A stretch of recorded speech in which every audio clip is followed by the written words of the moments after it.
Karachi bar council की 26वीं आईनी तरमीम को सुप्रीम कोर्ट में चैलेंज कर दिया। फैसल सिद्दीकी एडवोकेट के जरिए दायर दरखास्त में आईनी तरमीम को कलअदम करने की इस्तदा की गई।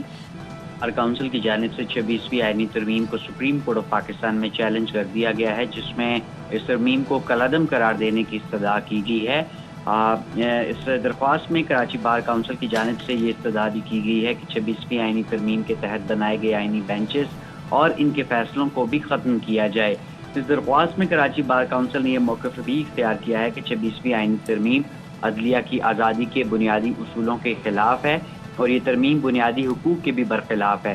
दरख्वास्त में चारों सूबों, विफाक, इलेक्शन कमीशन, स्पीकर कौमी असम्बली और सेनेट को फरीक बनाया गया है और कराची बार काउंसिल की जानिब से ये दरख्वास्त सीनियर वकील फैसल सिद्दीकी एडवोकेट के जरिए दायर की गई है।